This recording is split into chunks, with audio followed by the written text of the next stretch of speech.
Hello and welcome to our tutorial sewing guide for our 6-inch GLoA E-Reader case.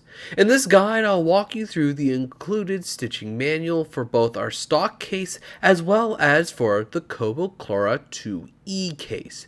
If you need a new manual, you can download a digital copy of it from our website. Please use the links in the video description. When you unbox your e-reader case, you'll find various plastic and non-plastic components inside. For the plastic components, you'll find the front plastic and the back plastic with the arms for your e-reader attached. You will see text on the front plastic and on the back side of the arms to specify which e-reader they belong to, as well as its revision.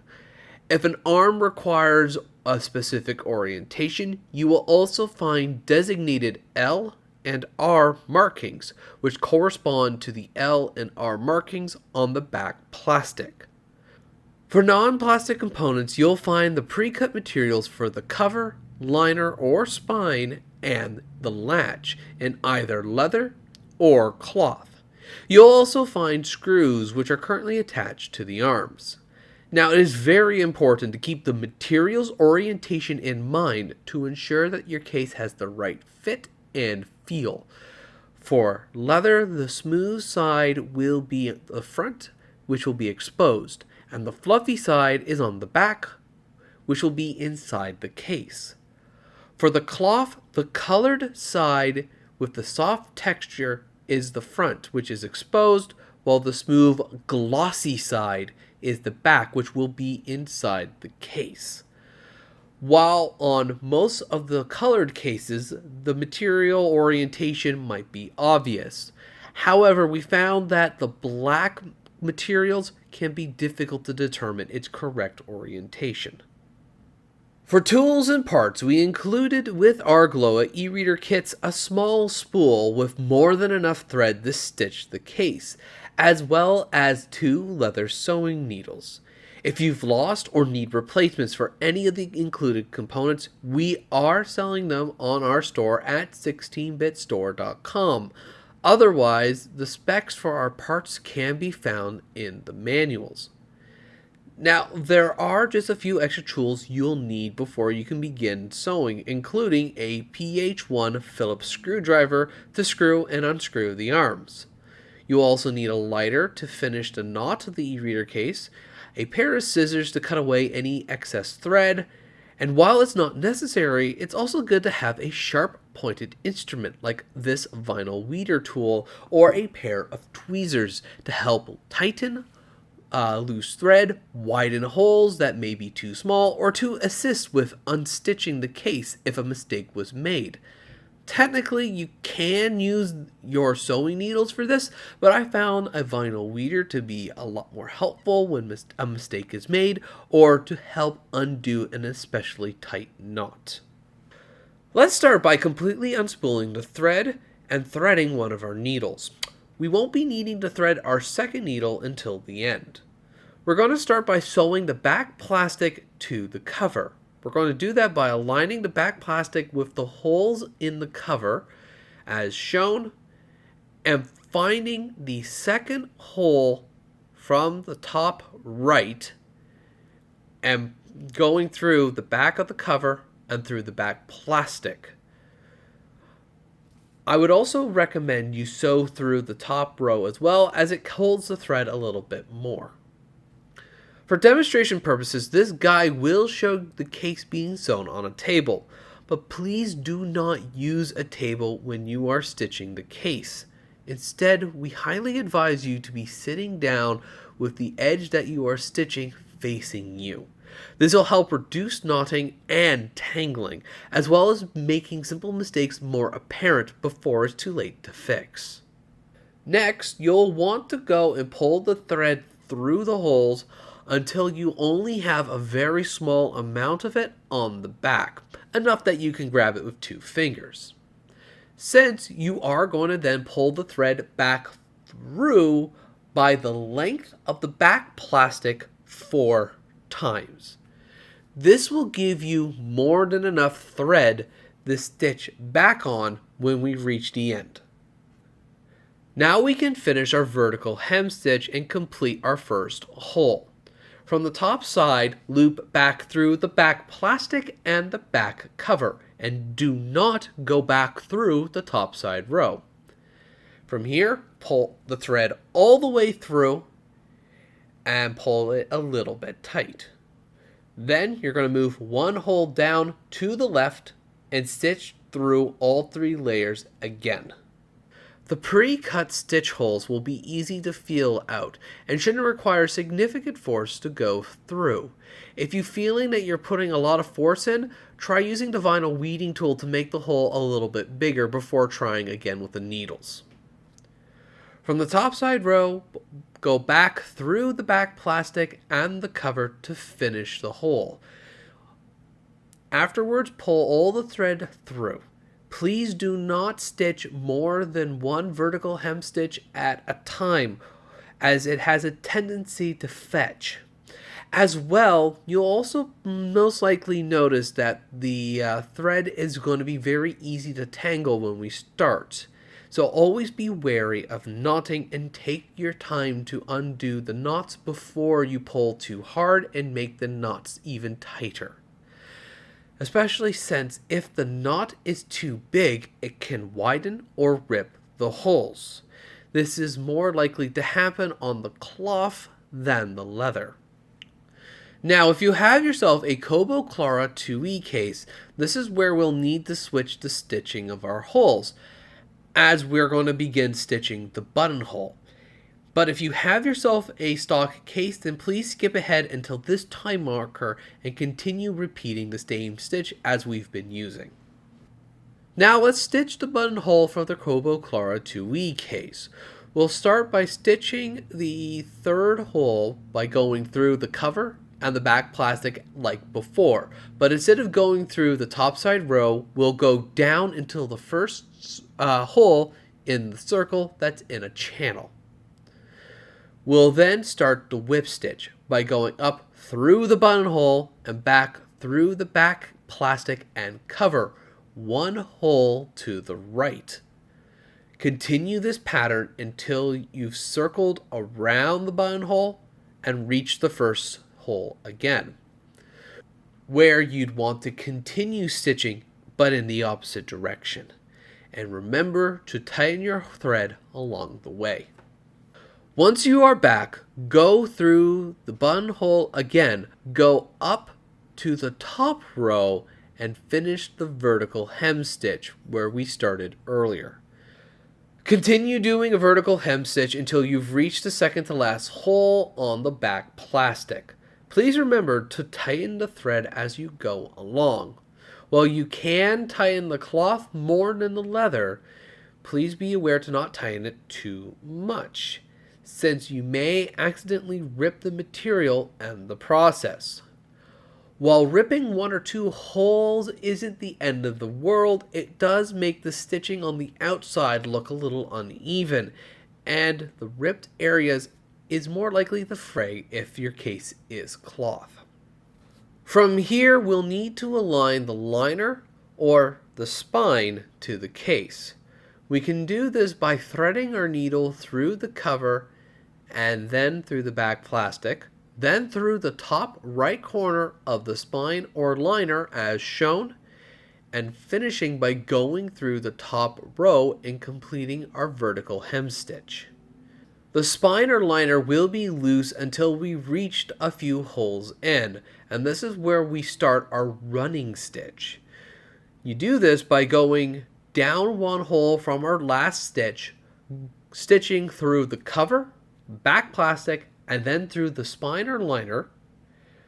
And once you've pulled all the thread through, you'll move down 1 hole and go back through the spine or liner, the back plastic, and the cover, repeating this pattern until you've hit the last stitch. Unlike the vertical hem stitch, you can stitch 2 holes at a time while doing a running stitch.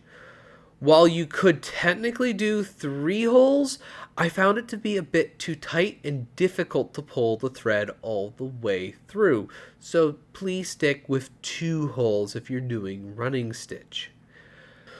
Once you've reached the bottom of the back plastic, do not do a vertical hem stitch, as we will do this later when we stitch the lower row of holes. Instead, it's time to double back and finish our running stitch. And we finish our running stitch by going through the already stitched hole at the top. From there, continue to the left with the vertical hem stitch until you've reached 1 hole before the second row for the spine. It's now time to bring in the front plastic. As the front plastic also contains the sleep magnet, it is very important to align the front plastic correctly. The magnet should be exposed. The text for the sleep cover model should be visible and in the bottom left corner. And finally, there is a little alignment dot that will indicate the right side of the plastic. When you've aligned your sleep cover as shown, you'll then want to thread your needle through the cover, front plastic, spine or liner, and your topside row, and finishing the vertical hem stitch by going back through the liner or spine, front plastic, and cover. From here, you will again need to do a running stitch down the front plastic like you did with the back plastic. The front plastic will be loose, so make sure that your needle is going through the front plastic holes. Go all the way down and back up and again through the already stitched hole on the top. From here, continue doing the vertical hem stitch, being sure to include the liner if you have one by going through the cover, front plastic, liner, top row, and going back through the liner, front plastic, and cover, all the way until you reach your first corner. Stitching a corner is rather straightforward. Stitch the last hole on the front plastic like a normal vertical hem stitch. But before you go back through, also include the first hole in the left side row. Then thread your needle through the liner if you have it, front plastic, and cover. But do not tighten this hole just yet, as you should stitch at least 1 hole down from the corner that you are working on. Then tighten it before going back through and finishing your vertical hem stitch. This is important since it helps the corner lay better with both sides of the corner and will allow you to make any adjustments if needed. With a cloth case, this isn't as necessary, but for a leather case where the material is a lot stiffer, you may need to even massage the corners to get it to look and feel right. Now to continue to stitch the left side as we've done for the top row, all the way until the next corner and up to the second row for the spine, which is currently unstitched. Like before, we'll want to do a vertical hem stitch on the first hole, then do a running stitch, but this time just going through the liner or spine and the cover. Do this on the other side of the spine as well. At this point, everything is just rinse and repeat until you've hit the right edge. This is also around the time that you'd want to thread your second needle with the thread from when we started sewing, since it's very important to determine how much thread you have left on both sides. The reason this is important is because you do not want to run low or to run out of thread when we stitch the right side and the latch. If it's difficult to determine at a glance which thread is longer, as the manual specifies, let's shrink what remaining thread we have by continuing to sew both the top and the bottom of the case until the right side edge is completely stitched down on both sides, making sure to include the latch by going through the cover, back plastic, latch, then the right side edge, going back through only the back plastic and the cover to ensure a consistent stitch.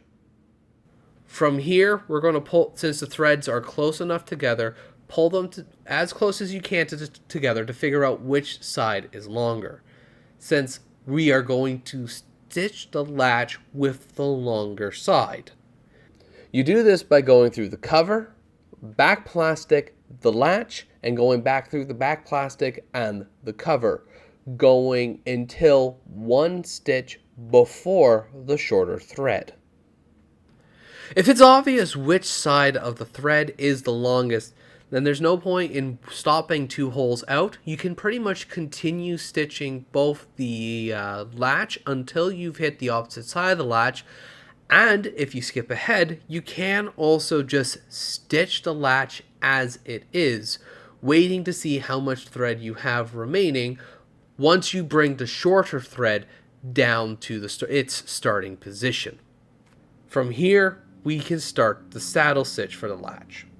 I personally stitch the saddle stitch 1 thread at a time, but you can start by stitching both sides at a time if it works better for you. When you've completed the stitch, the bottom thread will need to go back through one of the holes to its top or to its bottom to complete the case.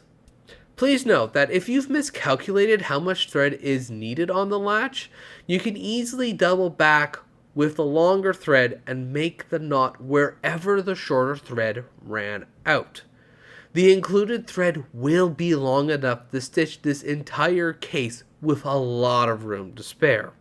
So once your e-reader case is finished, take the remaining thread and double knot it. Cut the string above the knot, but leave enough that it looks like a candle wick, and twist it such that it will stand up on its own. What we're going to do next is to melt the wax in the thread to get a permanent seal so it will not come undone on its own. What you're going to do is you're going to light the tip of the thread above the knot like a candle and wait until the flame reaches the knot before quickly blowing it out and smacking the butt of the lighter onto the knot. This will flatten it, making the knot permanent. Please do not cut the thread too long, as it may leave charred marks on your material. Now simply reattach the left and right arms to their respective sides if they specify it, and place your e-reader into the case by either sliding it to the bottom of the case and pressing down on the top left and the top right corners, or by sliding the e-reader to the left side or to the right side and pressing down on the opposite top and bottom corners. To remove your e-reader case, simply pull back on the corners and the e-reader will be released. With that done, your e-reader case is now completed. While it is simple enough to replace the arms if they were to ever break, if you had a need to replace the front or back plastics, either because you got a new e-reader or because something terrible had happened to your back plastic, you will need to completely unstitch, then restitch the entire case. As well, if your cloth ever does start to fray, please do not pluck it, as this will only cause it to worsen. We will advise you to burn the fray section of the case, since it will not loosen the rest of the weaving. As always, we will have spare parts and pre-cut thread available on 16-bit store if you ever need more. Thank you ever so much for watching. I hope you have found this guide helpful, and as always, take care.